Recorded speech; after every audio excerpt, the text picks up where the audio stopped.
You know, it's like it's like any kind of a joint pain, also known as doctor diagnosed arthritis, right? Which is the Latin for joint pain. Thank you, doctors. Um, any joint pain, you know, do what you can to stop the inflammation, but know that ibuprofen, Tylenol, etc., are all actually working against you in terms of the healing process. Uh, Immobilization is a very bad idea. We want to keep the joints moving. We just may have to change the activity, right?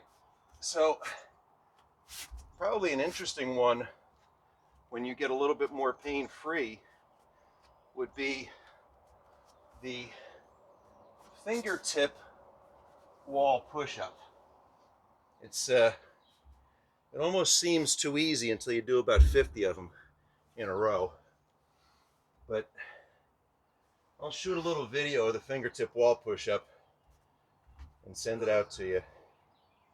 It's real simple, but you want to make sure you're on your fingertips and not on the pads. You don't want your fingers to look like they're bowing out, but they should be almost arched over onto the fingertips. And then you do your push-up against a wall. So it's a very gentle exercise, but you focus on the key posture areas, the shoulders, the neck, upper back, mid back, and then you just start repping out. Not for speed, but you just start doing reps, and you build it up to where you're doing like 50 in a row, and you do that a few times during the day. Your hands, your wrists, your elbows will get stronger. It'll improve your tennis game because it's a really well-proven way to improve grip strength. And grip strength, I'm sure you know, controlling a racket at high velocities and with lots of power, well, the grip is the limiting factor in that one.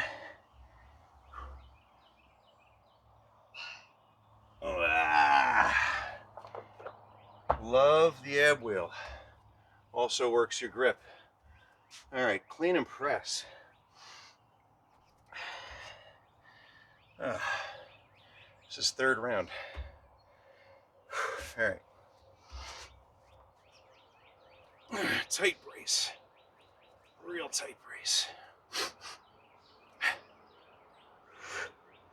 So sharp inhales on the backswing.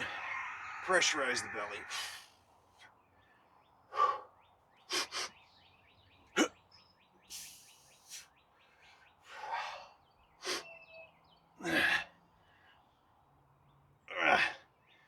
And remember, you're on a plank when you're doing these, right?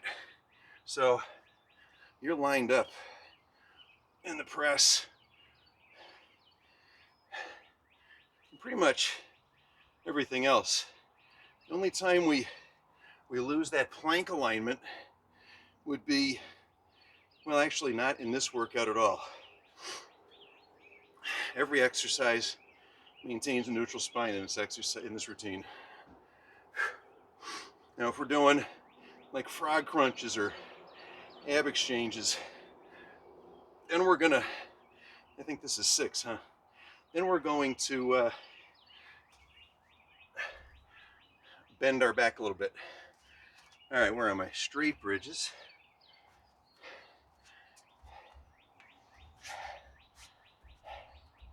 So let's see, first round I was fingers forward, second round I was forward, third we'll go fingers back. This gives me more stretch in the biceps up into the front shoulder. And keeping your fingers spread as wide as possible while doing this, regardless of which direction your fingers are pointing. Good. Pausing at the top, kind of feeling it. Good. Don't forget your pelvic tilt. Neutral neck.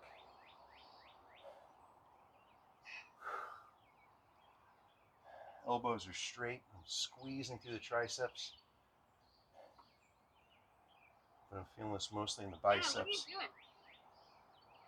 Bicycles?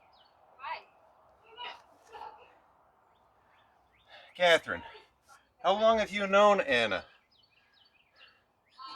Since high school, we went to high school together. So you should already know the answer to that question. What nervous she feels like. I mean, I've known Anna just a few years. I've observed this behavior on many occasions. Sometimes, look, I don't generally mind if you substitute an exercise. Stay in the same family. But what you got to be careful of, I was thinking about this the other day. We were talking about how the dentists got us just brushing our teeth, 5, 6, 8 minutes a day, and seeing them twice a year, and that's it. That's our oral health. And yet, personal trainers all expect you to come beat yourself up like going to the dentist every day. And I'm thinking, okay, great, train yourself, but the flaw there is we generally pick the exercises we like and not the exercises that our body needs. Squats and curls. Like, I know people who would probably just do squats and curls, never do a clean and press, and that would create an imbalanced body. The windmills. We all have our favorite version and our less favorite version. Get-ups, none of us really like them. But these are the ones that we need. And truth be told, and this is like God's honest truth, if you did get-ups and every day, every week, you got a little bit heavier, you get to the point where you're doing, half your body weight or more, that will change your body forever. You will sculpt a whole new physique. Unless you're eating potato chips all the time. Then you'll have problems.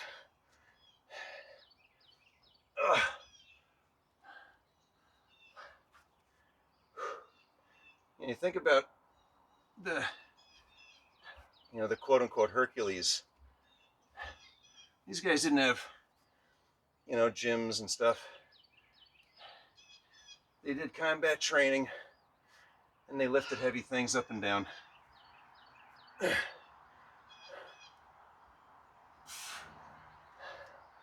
Remember reading about the bow and arrow, and there's actually a string of exercises that came out of that. I can't remember whose army it was, but they noticed that their archers had incredible upper body strength, whereas their foot soldiers did not. So they started giving the foot soldiers, in part of their training, basically bows. And they were doing that kind of isolated one-arm row with God knows what the poundage was on the bows back then. But that's how they developed upper body, pulling, arm, grip strength. And it made that army more successful. And then, there's a whole series of exercises back in the 1800s from that. They used to call it European strand pulling. But it was based on the basic bow and arrow idea.